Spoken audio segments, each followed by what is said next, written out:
ছাব্বিশের বিধানসভা নির্বাচনে বিজেপির হাল ঠিক কি হবে তা সাতগাছিয়ার সভা থেকে এক প্রকার হুঙ্কার দিয়ে জানিয়ে দেন অভিষেক ব্যানার্জি। এবার তাকে ধুয়ে দিলেন বিজেপি নেতা দিলীপ ঘোষ। দিলীপ ঘোষ বলেন, অভিষেক ব্যানার্জি তো অনেক কিছুই বলেন। অর্জুন সিং যখন বিজেপিতে যোগ দিয়েছিলেন তখন অভিষেক বলেছিলেন 2 লাখ ভোটে হারাবেন, না হলে রাজনীতি ছেড়ে দেবেন। কিন্তু উনি ছাড়লেন কোথায়? ঘাটাল মাস্টার প্ল্যান নিয়ে অনেক কিছু বলে রাজনীতি ছাড়ার কথা বলেছিলেন, কিন্তু তা করেননি। শুধুই ভবিষ্যৎবাণী করেন। মানুষের আশীর্বাদে বিজেপি এত দূর এসেছে। ওদের সমস্ত চক্রান্ত ব্যর্থ করে বিজেপি এগোচ্ছে বলেও জানান দিলীপ ঘোষ। কি বলেছেন তিনি, আসুন এবার শুনি। ভবিষ্যৎবাণী করেন, উনি তো অনেক কিছু বলেছেন। যখন প্রথমবারে অর্জুন সিং আমাদের পার্টিতে এসেছিলেন, উনি ব্যারাকপুরে গিয়ে বলেছিলেন যে অর্জুন সিংকে 2 লাখ ভোটে হারাবো, না হলে রাজনীতি ছেড়ে দেবো। 19 সালের কথা, সেসব লোকেরা দেখেছে। ঘাটাল মাস্টার প্ল্যানেও ওনারা অনেক কিছু ডায়লগ দিয়েছিলেন, করে দেবো না হলে রাজনীতি ছেড়ে দেবো। রাজনীতি ছাড়েন না, ভবিষ্যৎবাণী করেন, আর অনেকেই এটা করেন। কি হবে না হবে এটা বিজেপির লোকেরা লড়াই করবে, আর সাধারণ মানুষ ঠিক করবে। সাধারণ মানুষের আশীর্বাদে ভারতীয় জনতা পার্টি এত দূরে এসছে। ওনাদের সমস্ত চক্রান্ত বিরোধিতাকে ব্যর্থ করে দিয়ে আমরা এগোচ্ছি। প্রসঙ্গত 2021-এ বিজেপির চাকা 77-এ আটকে গিয়েছিল। আমি আপনাদের কথা দিচ্ছি 2026 সালে 50-এর নিচে নেমে যাবে বিজেপি। আমি ভবিষ্যৎবাণী করি না, কিন্তু করলে আমার ভবিষ্যৎবাণী অল্প হলেও মেলে। 26-এর ভোটে বিজেপির রথের চাকা কততে আটকে যাবে তার ভবিষ্যৎবাণী করে দিলেন অভিষেক ব্যানার্জি।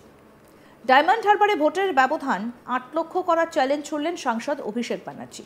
বুধবার ডায়মন্ড হারবারের সাতগাছিয়ায় শ্রীকৃষ্ণপুর বোরহানপুর স্কুল ফুটবল ময়দানে নিঃশব্দ বিপ্লব 2025 বইটির উদ্বোধন করতে যান অভিষেক। সেখান থেকে বিজেপিকে আগামী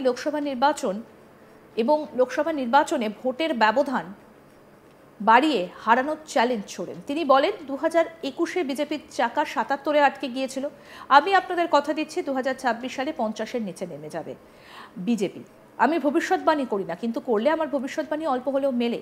আমি তারিখ ধরে বলতে পারি না 2019-এর তুলনায় 24 সালের তৃণমূলের আসন সংখ্যা কি হয়েছে। কি বলছেন অভিষেক ব্যানার্জি, আসুন শুনি। এবার 50-এর নিচে থাকবে কথা দিয়ে গেলাম 2026-এর লড়াই।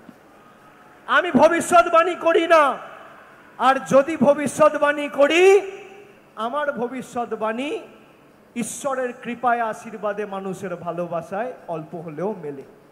আমি তারিখ ধরে বলতে পারি না অমুক তারিখে এই হবে তাই হবে, কিন্তু আমি যদি বলি যে 2019-এর তুলনায় তৃণমূলের আসন সংখ্যা 2024-এর ভোটে বাড়বে, সেটা বেড়েছে।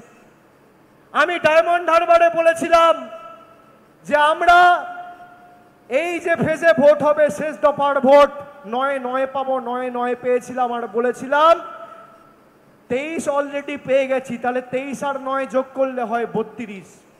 কিন্তু 3টে সিট আমরা অত্যন্ত কম ব্যবধানে হেরেছি। একটা বিষ্ণুপুর 5000 ভোটে হেরেছি, একটা পুরুলিয়া আমরা 17000 ভোটে হেরেছি, আর একটা বিজেপির বাঁচাল সভাপতি সুকান্ত মজুমদার 9000 ভোটে জিতেছে। সে নাকি আমার বিরুদ্ধে এসে মানুষকে সংগঠিত করতে আসবে।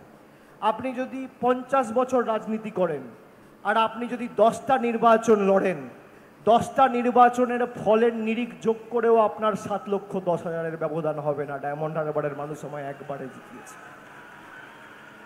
আমি এসব কথা বলে নিজের বীরত্ব দেখাতে চাই না। আমার কোনো ক্রেডিট নেই, ক্রেডিট মানুষের। মানুষ আমাকে জিতিয়েছে। যারা বলে বিজেপির নেতা শুভেন্দু অধিকারী যে মমতা ব্যানার্জি দিদি থেকে ঠাকুমা হয়ে যেতেন তিনি যদি না থাকতেন, তা তুমি তো গেছো 2020-তে। মমতা ব্যানার্জি 21-এ জিতলো কি করে? 24-এ জিতলো কি করে? 23-এর পঞ্চায়েতে জিতলো কি করে? আর এদের কপাল দেখুন, জবে থেকে এই এলিমেন্টটা বিজেপিতে গেছে, একটা নির্বাচনও বিজেপি জেতেনি। অন্যদিকে দিলীপ ঘোষ একাধিক ইস্যুতে রাজ্য সরকারের সমালোচনা করেছেন। সেখানে বাংলার রথযাত্রা থেকে তামান্নার মায়ের সরকারি সাহায্য ফিরিয়ে দেওয়া নিয়ে মন্তব্য করেছেন দিলীপ ঘোষ।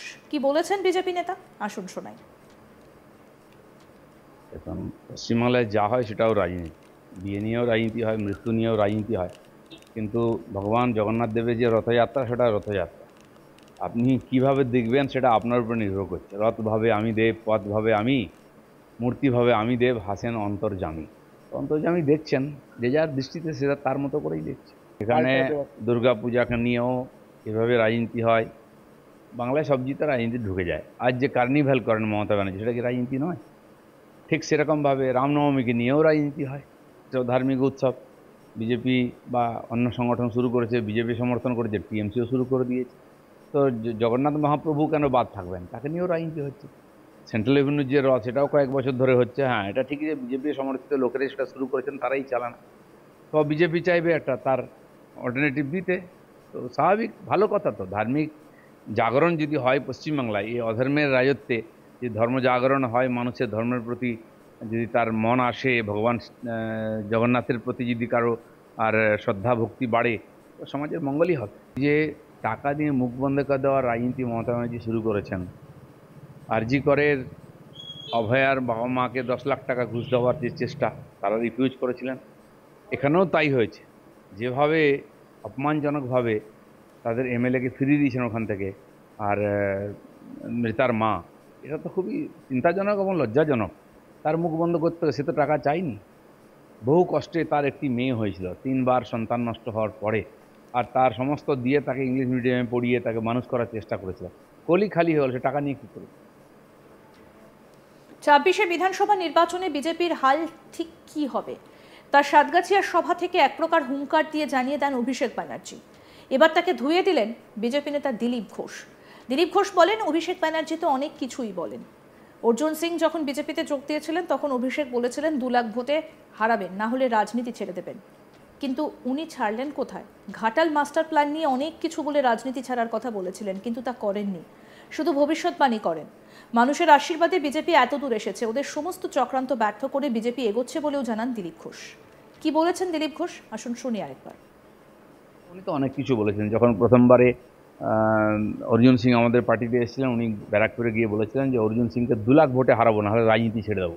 19 সালের কথা, সেসব লোকেরা দেখেছে।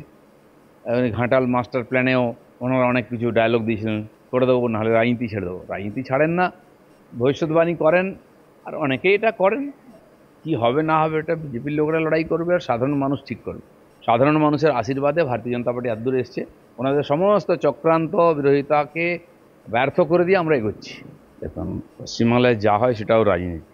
বিয়ে নিয়েও রাজনীতি হয়, মৃত্যু নিয়েও রাজনীতি হয়, কিন্তু ভগবান জগন্নাথ দেবের যে রথযাত্রা, সেটা রথযাত্রা। আপনি কিভাবে দেখবেন সেটা আপনার উপর নির্ভর করছে। রথভাবে আমি দেব, পথভাবে আমি, মূর্তিভাবে আমি দেব, হাসেন অন্তর্যামী। অন্তর্যামী দেখছেন, যে যার দৃষ্টিতে সেটা তার মতো করেই দেখছে। এখানে দুর্গা পূজাকে নিয়েও এভাবে রাজনীতি হয়। আরও আপডেট পেতে দেখতে থাকুন আজ তাক বাংলা। সাবস্ক্রাইব করুন, নোটিফিকেশন পেতে বেল বাটন অপশন প্রেস করুন, হোয়াটসঅ্যাপে ফলো করুন আজ তাক বাংলা।